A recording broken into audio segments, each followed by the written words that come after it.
नमस्कार मित्रों, मैं विजय त्रिवेदी बोल रहा हूं। बहुत बहुत शुक्रिया, बहुत बहुत धन्यवाद, बहुत थैंक यू आपको कि आपने जिस तरह से मुझे रेस्पॉन्ड किया, जिस तरह से आपने उत्साह बढ़ाया, एनकरेज किया, उसके लिए मैंने आपसे अपने सोशल मीडिया प्लेटफॉर्म पर पूछा था कि क्या मुझे अपना यूट्यूब चैनल शुरू करना चाहिए।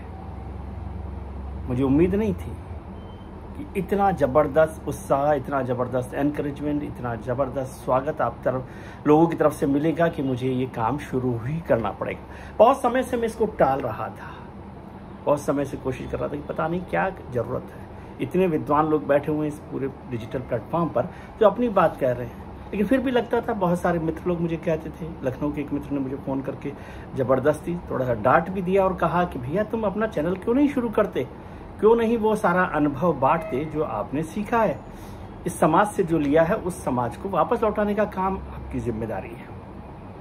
करीब करीब 40 साल हो गए मुझे पत्रकारिता के प्रोफेशन में, जर्नलिज्म के प्रोफेशन में। ये नहीं कह रहा मैं कि 40 साल पत्रकारिता करते हुए हो गए, क्योंकि ये तो आपको तय करना है कि मैंने इन 40 साल में पत्रकारिता की या नहीं की। लेकिन अब लगा कि इस सब पर चर्चा करनी चाहिए, और आप लोगों ने जिस तरह से सोशल मीडिया पर मेरे एक्स हैंडल पर समर्थन दिया, वो एक बड़ी वजह है कि मैं आज से ये काम शुरू करने की कोशिश कर रहा हूँ। कितना आगे बढ़ते हैं ये सब आपके उत्साह से रहेगा, आपके समर्थन से रहेगा, आपके कमेंट से रहेगा कि आप इसे कैसे देखते हैं। आप अपनी टिप्पणी भेज सकते हैं, अपने कमेंट भेज सकते हैं। आपको अच्छा लगे तब भी, आपको खराब लगे तब भी, क्या सुधार किया जा सकता है और क्या बात की जा सकती है। और आप मुझसे सवाल भी कर सकते हैं। नहीं, कोई ऐसा नहीं है, मैं सरकार थोड़ी हूँ। आप मुझसे सवाल कर सकते हैं, मुझ पे नेगेटिव कमेंट भी कर सकते हैं। मैं सरकार में नहीं बैठा हूँ। मुझे अच्छा लगेगा, आप जैसा भी आपको लगे वैसा करें। इस प्लेटफॉर्म को हम यूज़ करेंगे अपनी दिल की बात के लिए, अपने मन की बात के लिए, आपकी परेशानी के लिए, आपकी बात को सब लोगों तक पहुँचाने के लिए। सीधी सीधी खबरें बताने के लिए इस प्लेटफॉर्म का इस्तेमाल मैं नहीं करूँगा, क्योंकि खबरें बताने के लिए बहुत लोग हैं। यूट्यूब चैनल्स हैं, डिजिटल चैनल्स हैं, डिजिटल प्लेटफॉर्म्स हैं, एजेंसीज हैं और बड़े सैटेलाइट चैनल्स हैं। खबरों के आगे पीछे की जो कहानियां हैं उनकी बात करेंगे, समाज की जो kहानियां हैं उनकी बात करेंगे, किताबों की बात करेंगे, संविधान की बात करेंगे। संविधान में मैं कोई बदलने नहीं जा रहा, घबराया मत कीजिए। तो उन सब बातों की चर्चा करेंगे। इसलिए इस प्लेटफॉर्म को आप अपना प्लेटफॉर्म समझिए, अपनी बात समझिए और उस पर चर्चा करते रहिए, अपनी राय देते रहिए, जैसे राय आपने मुझे इस चैनल को शुरू करने की दी। इसलिए याद रखिए, ये आपकी भी उतनी ही जिम्मेदारी है कि ये चैनल कैसे शुरू हो और कैसे आगे बढ़े। कोई एजेंडा नहीं है, नहीं, कोई एजेंडा का सवाल ही नहीं होता। एजेंडा क्या होता है हमको नहीं समझ में आता। जो बात ठीक लगे, कुछ लोगों को खराब लग सकती है, कुछ लोगों को अच्छी लग सकती है, कुछ लोग समझें कि ऐसे ही करते रहते हैं ये सब लोग बात, तब भी चलेगा, लेकिन बात करेंगे। तो आज शुरू करते हैं बात हिंदुस्तान की उस सबसे बड़ी घटना की, ताज़ा घटना की और दिल दहलाने वाली घटना की। पहलगाम में जो हुआ, पहलगाम में जो नरसंहार हुआ, पहलगाम में जो आतंकवादी घटना हुई, उस सब का मायने क्या है और आज हम उसके करीब करीब 10 दिन बाद कहाँ पहुँच गए हैं, क्या हो रहा है। क्या भारत पाकिस्तान के साथ लड़ाई लड़ने वाला है? CDS की बैठक, CDS के साथ बैठक, CCS की बैठक यानी कैबिनेट कमेटी ऑन सिक्योरिटी की बैठक हो, फिर CCPA की बैठक हो, फिर CCEA की बैठक हो, फिर कैबिनेट की बैठक हो, यानी भारत सरकार कुछ बड़ा करने जा रही है, ऐसा एक मैसेज दिया जा रहा है। पाकिस्तान घबराया हुआ है। भारत में जो रक्षा सलाहकार बोर्ड है उसमें आलोक जोशी साहब की नियुक्ति हो गई है। उधर पाकिस्तान में नए NSA की जिम्मेदारी दी गई है असीम मलिक को, जो DG ISI रहे हैं। तो बहुत सारी बातें हो रही हैं। क्या भारत इस लड़ाई में पाकिस्तान से भारी पड़ता है? ये सवाल तो होता नहीं है। हम इस सवाल को मानने के लिए तैयार भी नहीं हो सकते, दुनिया भी नहीं मानती। भारत एक मजबूत देश है, भारत एक मजबूत लोकतंत्र है, भारत एक ताकतवर देश है, भारत एक न्यूक्लियर पावर देश है। भारत की सेना दुनिया की चौथी बड़ी सेना है। हमारा जो डिफेंस बजट है वो 80 to 90 बिलियन डॉलर्स है। अब इसको पाकिस्तान से तुलना मत कीजिए। भारत की जो सेना है वो मेक इन इंडिया के साथ बहुत सेल्फ रिलायंस सेना हो गई। भारत की जो देशभक्ति है, फौज की जो देशभक्ति है, उस पर कोई शक नहीं कर सकता। यहाँ शहीद होने में 1 मिनट नहीं लगता इस मिट्टी के लिए, इस देश के लिए। लेकिन पाकिस्तान ने जो किया वो क्यों किया? क्योंकि वो एक प्रॉक्सी वार हमेशा लड़ता रहा है। पाकिस्तान को समझ में आता है जितनी बार जंग हुई है उसे मुंह की खानी पड़ी है हिंदुस्तान के साथ, तो वो वुड पैकर की तरह से टिक टिक टिक टिक टिक टिक करके प्रॉक्सी वॉर करता रहता है। प्रॉक्सी वॉर का मतलब कभी यहाँ आतंकवादी घटना की जाए, कभी कहीं और आतंकवादी घटना की जाए और भारत को, देश के लोगों को परेशान किया जाए। लेकिन इस बार उसके मंसूबे कुछ ज़्यादा खतरनाक थे। उसके मंसूबे खतरनाक थे। उन मंसूबों का खतरनाक और ताकतवर जवाब दिया हिंदुस्तान ने, और ख़ासतौर से कश्मीर के लोगों ने। उनकी मंशा थी, उनका मंसूबा था कि इस हमले को सिर्फ आतंकवादी हमला करार नहीं दिया जाए। इसलिए उन्होंने धर्म की पहचान करके, पूछ करके, आइडेंटिफाई करके लोगों को मारा। और दूसरा, उन्होंने निशाना बनाया पर्यटकों को, टूरिस्ट को, जो हिंदुस्तान के हर इलाके से, कोई महाराष्ट्र से था, कोई गुजरात से था, कोई बिहार से था, कोई हैदराबाद से आया था, कोई हनीमून मनाने आया था, कोई लेफ्टिनेंट था, कोई हमारी बड़ी एजेंसी जो हैं उनमें काम करने वाले लोग थे। तमाम तरीके के लोग थे जिनको नाम पूछकर, धर्म पूछकर निशाना बनाया गया। तो उसका मकसद था, दो मकसद बड़े। एक तो ये कि पाकिस्तान चाहता था कि कश्मीर में जिस तरह से टूरिज्म इंडस्ट्री फल फूल रही है, लाखों लाखों लोग वहाँ पर पहुँच रहे हैं और कश्मीर को देख रहे हैं, हिंदुस्तान के जो लोग हैं वो वहाँ पहुँचकर कश्मीर की जो इकोनॉमी है उसको मजबूत कर रहे हैं। कश्मीर की इकोनॉमी मजबूत होगी तो आतंकवाद कमज़ोर होगा।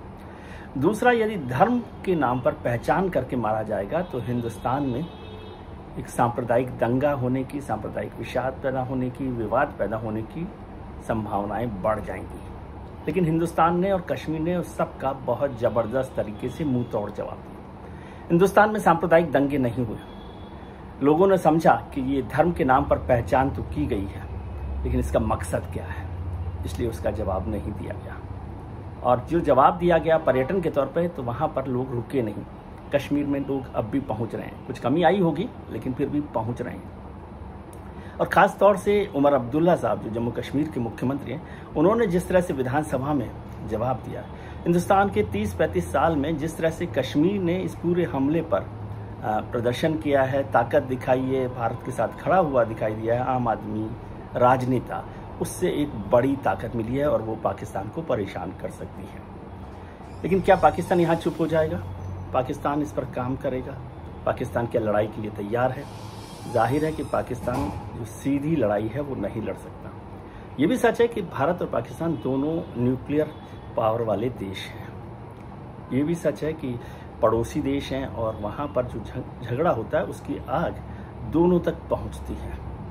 ये भी सच है, यदि दुनिया का इतिहास देखें, कि लड़ाइयाँ कहीं तक नहीं पहुँचती और वो लड़ाइयों के नतीजे बहुत आसानी से नहीं निकलते।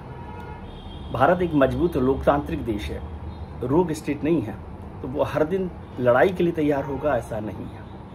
और पाकिस्तान को तो अपनी आर्थिक हालत, अपनी राजनीतिक हालत, अपनी सामाजिक हालत पता है कि वो किसी भी तरह से सामाजिक ढांचे में और पाकिस्तान को बचाने के लिए सीधी लड़ाई में नहीं आएगा।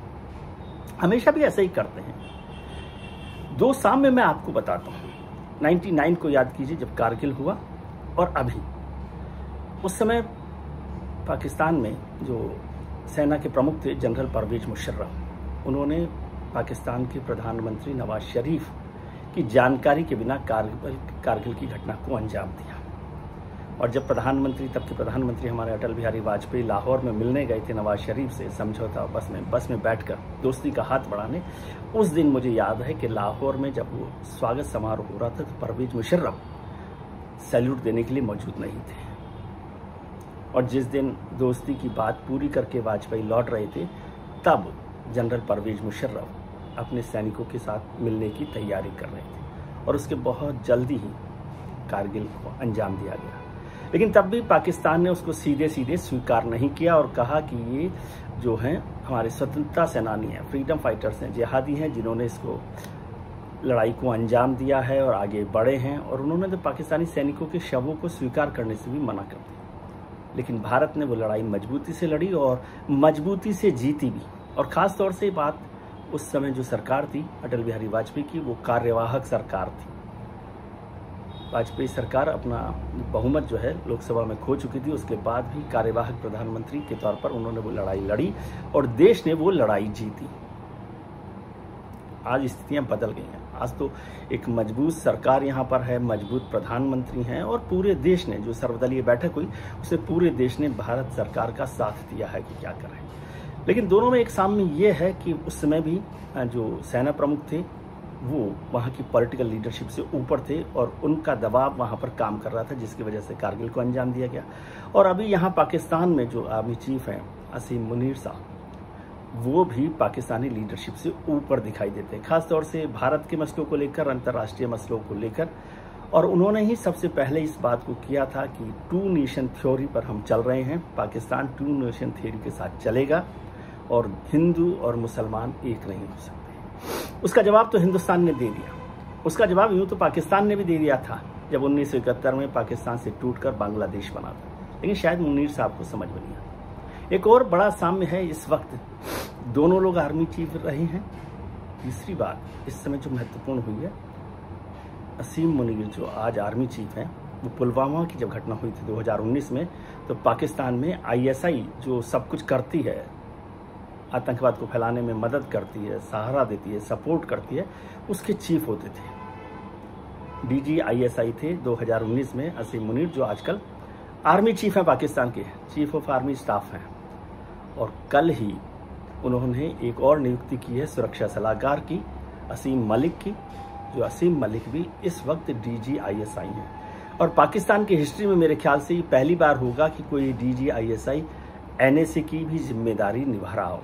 2 जिम्मेदारियां उनके पास हैं। तो हिंदुस्तान के लोगों को समझ में आता है कि IG और जो ISI है वो किस तरह के काम करती है, किस तरह के मंसूबे रखती है, भारत को तोड़ने का काम, सांप्रदायिक हिंसा फैलाने का काम, आतंकवादी घटनाएं करने का काम, ये सारा ताना बाना करता है। लेकिन उसका जवाब मिलेगा और उसका माकूल जवाब मिलेगा। इस पर तब बात करते रहेंगे। हो सकता है आप ये सवाल भी पूछे कि भाई साहब आप तो आज पाकिस्तान और हिंदुस्तान की बात कर रहे हैं, कल तो सरकार ने बड़ा फैसला किया है जाति जनगणना को लेकर। जातिगत जनगणना पर आपने सवाल क्यों नहीं किया, जातिगत जनगणना पर प्रोग्राम क्यों नहीं किया? सवाल तो वाजिब है, लेकिन मैं डिविएट नहीं करना चाहता। मैं सरकार में नहीं हूँ ना। मैं समझता हूँ देश की प्राथमिकता अभी भारत को पाकिस्तान का माकूल जवाब देने पर है और उसकी तैयारी भारत कैसे कर रहा है, भारत कैसे खड़ा है, इस सब को देखने की ज़रूरत है। तो उस पर चर्चा करेंगे। जातिगत जनगणना पर तो फिर से कभी चर्चा होगी, यदि वो शुरू हो गई तो उसके बाद होगी, उसका क्या अंजाम होगा, इन सब पर भी चर्चा करेंगे।